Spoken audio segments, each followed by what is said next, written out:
இந்த கரூரில் நடந்த இந்த துயரத்தில் முதல் குற்றவாளி நம்ம ஏற்கனவே பத்திரிகையாளர்கள் மற்றும் மெயின் ஸ்ட்ரீம் மீடியாக்கள் நம்ம பேசணும்.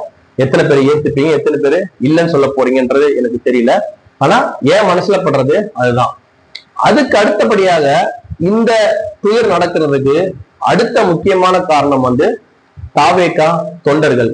அதாவது இவங்க தொண்டர்கள் கிடையாது, இவங்க ரசிகர்கள். நம்ம ஒருத்தரை கண்மூடித்தனமா ஒருத்தர் குறை சொல்லக்கூடாது. அதாவது நம்ம போற போக்குல ஒருத்தரை குறை சொல்லிட்டு போறதுன்றது அர்த்தம் கிடையாது. இப்ப எத்தனையோ இப்ப நீங்க செந்தமன் சீமான் இருக்காரு, இல்ல நம்மளுடைய மு.க. ஸ்டாலின் ஐயா இருக்காங்க, அப்புறம் மேலும் ஏகப்பட்ட கட்சி நம்ம பிஜேபியை சேர்ந்த அண்ணாமலை சார் இருக்காங்க, மேலும் நம்மளுடைய பாட்டாளி மக்கள் கட்சி, அப்புறம் நம்ம பல கட்சி தலைவர் இருக்காங்க. எல்லாருமே இந்த தாவேகா தொண்டர்களை பார்த்துட்டு அணில்கள் அணில்கள் அணில்கள் சொல்றாங்க, தற்குறி கூட்டம் சொல்லி சொல்றாங்க. ஏன் உங்களை தற்குறி கூட்டமோ அணில்னா ஏன் சொல்றாங்க அப்படின்னு சொன்னா, நீங்க பக்கத்துல இருக்கிற மரத்துல ஏறுறீங்க, அங்க இருக்கிற பில்டிங்ல தாவுறீங்க, இங்க இருந்து அங்க எதிர்றீங்க, கும்பல் கும்பலா கூடி கூட்டம் போட்டு ஆட்டம் போடுறீங்க, இதனால உங்களை அணில்கள் சொல்றாங்க. மேலும் இந்த அணில்கள்ன்ற பேரை விஜய் சொன்னதால அவங்க யூஸ் பண்றாங்க. ஆனா அவங்க இதை வச்சுதான் அவங்க கிண்டல் கேலி பண்றாங்க. தற்குறி கூட்டம் தற்குறி கூட்டம்ன்றாங்க. ஏன் தற்குறி கூட்டம் அப்படின்றாங்கன்னா, இங்க என்ன நடக்குது, நம்மளை சுத்தி என்ன நடக்குதுன்னே விவரம் தெரியாம உங்களுக்குன்னு ஒரு உலகம், அந்த உலகத்தை நீங்க வாழ விரும்புறீங்க. உதாரணத்துக்கு இப்ப பாருங்க, ஒரு தலைவர் ஒருத்தர் விஜய் அப்படின்ற உங்களுடைய தலைவர் வராரு அப்படின்னு சொன்னா, அவரு உங்களுக்கு கொடுத்துக்கிற நேரம் என்ன அப்படின்னா, அவரு கொடுத்த நேரம் மதியம் 12:45 மணி. அதாவது நீங்க போலீஸ்ல என்ன டைம் பர்மிஷன் வாங்கினாரு அப்படின்றதுலாம் ஒரு பக்கம். அது 3 to 7, அவர் உஷாரா 3 to 10 தான் வாங்கியிருக்கிறாரு. அத உங்களுக்கு சொன்ன நேரம் மதியம் 12:45 நம்ம கரூர்ல இருப்போம், காலை 8:45 நாமக்கல்ல இருப்போம் அப்படின்னு சொல்லி ஒரு அறிக்கை விடுறாங்க. இப்ப நீங்க எல்லாருமே வெறும் தொண்டர்கள் வச்சுங்களேன். ஒரு தொண்டர்கள் எதை விரும்புவானா, அவருடைய பேச்சு எப்படி பேசுறாரு, அவர் என்ன பேசுறாரு, என்ன கருத்தா பேசுறாரு, நம்ம அதை எதை கேட்டு நம்ம செயல்படுத்துவோம், என்ன புதுசா பேசுறாருன்னா, இனி அந்த காலத்துல இந்த காலம் வரைக்கும் தொண்டர்களுடைய ஒரு எண்ணமா இருக்கு. தொண்டர்கள் அவர் பேசுறத நம்ம பல இடத்துல போய் பேசுவாங்க, அது மாதிரி தலைவர் இப்படி சொல்லிடுறாரு இப்படி அப்படின்னு சொல்லி தொண்டர்கள் விரும்புவாங்க. பேச்சை கேட்க விரும்புறவன் 8:45 மணிக்கு நிகழ்ச்சி அப்படின்னா எத்தனை மணிக்கு வருவான்?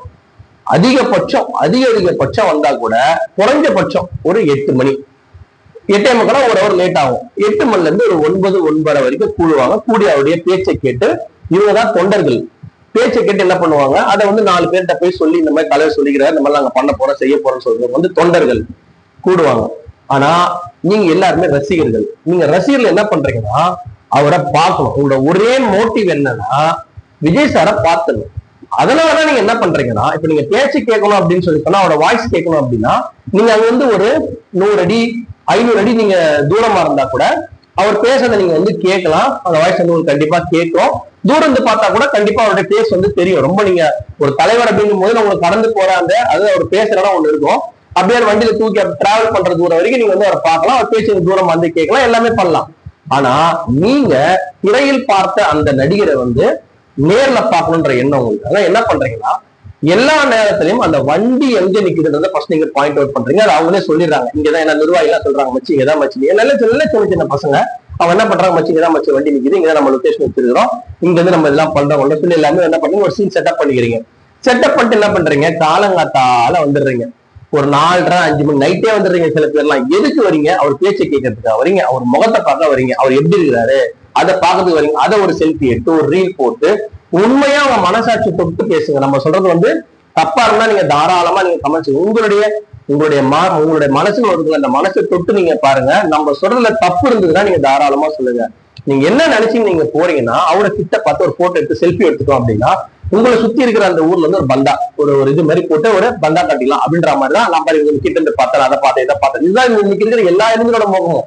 உங்களை மட்டும் குறிப்பிட்டு சொல்ல, எல்லா இளைஞர்களுமே ஒரு முக்கியமான விஷயமா அங்க பாரு நான் இருந்தேன் பாரு, ஒரு கிரிக்கெட் பார்க்க போறோமா அங்க ஒரு செல்ஃபி, அங்க ஒரு இது, அங்க ஒரு போட்டோ எடுத்து போட்டா நம்ம அவங்க ஒரு பந்தா. அந்த பந்தாக்காக என்ன பண்றீங்க, நீங்க காலங்காத்தால அங்க போயிட்டு உட்காந்துட்டு என்ன பண்றீங்க, அவர்கிட்ட செல்ஃபி எடுங்க, இல்ல அவர் பக்கத்துல இருந்து போட்டோ எடுத்தா ஒரு இது கெட்டா இருக்கும் அப்படின்னு என்ன பண்ணிருக்கீங்க, எல்லா இளைஞர்களும் காலங்காத்தால போய் உட்காந்துடுறீங்க. எத்தனை மணிக்கு, ஒரு 4 மணி நைட்டே உட்காந்து அங்க இருந்து நவர மாட்டீங்க. நம்ம நீங்க திருப்பதி போனீங்கன்னு சொல்லி சொன்னா, கருட சேவைன்னு ஒரு நிகழ்ச்சி இருக்கும் நம்ம பிரம்மோற்சவத்துல. கருட சேவை அதுல என்ன பண்ணுவாங்கன்னா, கருடாழ்வார் நம்மளுடைய பெருமாளை தூக்கிட்டு வலம் வருவார்.